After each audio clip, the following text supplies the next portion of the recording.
Evening. तो आज संवाद का हमारा पहला दिन है, ठीक है। और इस संवाद का जो टाइटल है वो है जीवन के रंग खुशियों के संग।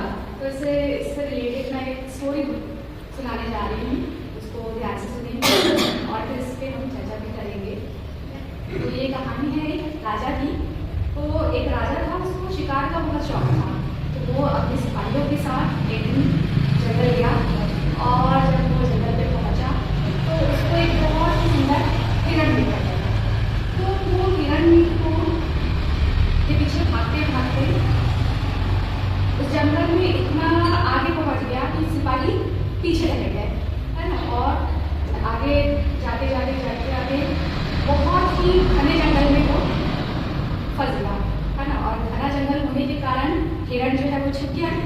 अचानक से राजा ने देखा कि घना जंगल है, सिपाही पीछे रह गए हैं और यहाँ से उसको महल का रास्ता समझ में नहीं आ रहा था। अब वो सोचने पड़ गया कि अब यहाँ से बाहर कैसे निकला जाए, ठीक है। तो अचानक उसने देखा कि वहाँ पे एक कौन था, लकड़हारा था। वो लकड़हारे के पास गया, लकड़हारे से उसने मदद मांगी। तो लकड़हारे ने उसको महल का रास्ता दिखाया और छोड़ दिया। फिर राजा महल पहुँच गया। महल पहुँचने के बाद उसने सोचा कि उसने लकड़हारे ने उसकी मदद की तो सोचा इनाम स्वरूप उसे कुछ दिया जाए। तो उसने सिपाहियों को भेजा, उसने लकड़हारे को महल बुलाया और उसने राजा ने लकड़हारे को एक चंदन का बाग उपहार स्वरूप दिया। चंदन को समझते हो ना, उसको मूवी से बहुत ही अच्छे से पता होगा, ठीक है। तो चंदन का बाग उपहार स्वरूप दिया।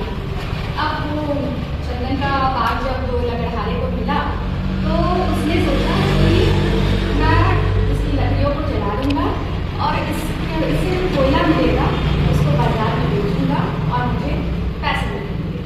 ऐसे करके एक एक दिन करके उसने एक एक चंदन का जो लगा हुआ था पेड़ उसको जला देगा। फिर एक दिन राजा ने सोचा कि लकड़हारे से मिला जाए कि क्या है, हम उसके बाग को देखेंगे। वो गया लकड़हारे के बगीचे पे और उसने ये देखा कि वहाँ से उस चंदन के बगीचे से क्या होता है, धुआं उठ रहा है। उसने देखा कि सारी चंदन की लकड़ियाँ जल चुकी है। फिर उसने स्थिति जानने की कोशिश करी और वो देखा कि एक 3 फीट चंदन की लकड़ी वहाँ पे बची हुई है। तो उसने लकड़हारे को दिया वो लकड़ी और कहा कि जाओ इसे 3 फीट की लकड़ी चंदन की जो लकड़ी थी तो उसने कहा कि जाओ इसे बाजार में बेच जाओ।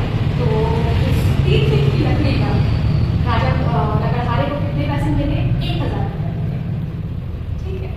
तो जब उस 3 फीट की लकड़ी का मूल्य है ना 1000 देख कर लकड़हारा सोच में पड़ गया कि ये मैंने क्या कर दिया। क्यों ऐसा हुआ समझ में आ ही गया होगा सबको, ठीक है। तो इस तरह से अब उसको पछतावा होने लग गया कि मैंने इतनी कीमती चीज जो है वो खो दी।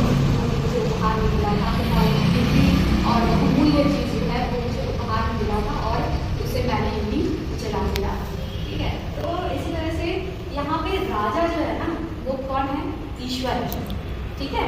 राजा कौन है, ईश्वर है। लकड़हारा हम है और वो चंदन का बगीचा है वो हमारा जीवन है। तो हमारे जीवन को हमको बहुमूल्य बनाना है, ठीक है, मूल्यवान बनाना है। इसे यूं ही व्यर्थ नहीं जाना है।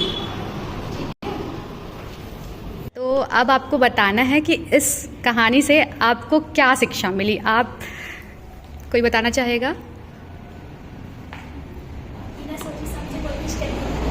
Very good.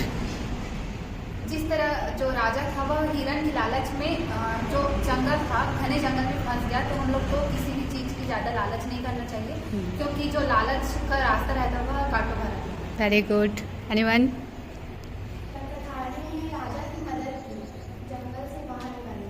ठीक है, मतलब मदद की भावना होनी चाहिए हमें। Very good. और जब हमें कोई चीज़ मिलती है तो हम उसका मूल्य नहीं समझ पाते। तो हमें क्या करना चाहिए? ठीक है, हमको सोच समझ के कदम उठाना चाहिए और हमें जो मिला है उसका मूल्य हमको समझना चाहिए। ठीक, और उसके पास ज्ञान ही था, अगर ज्ञान होता तो वो चंदन की लकड़ी को जलाता नहीं। वेरी गुड, चंदन की लकड़ी को जलाता नहीं क्योंकि उसमें ज्ञान की कमी थी। तो हमको ज्ञान अर्जित करना है और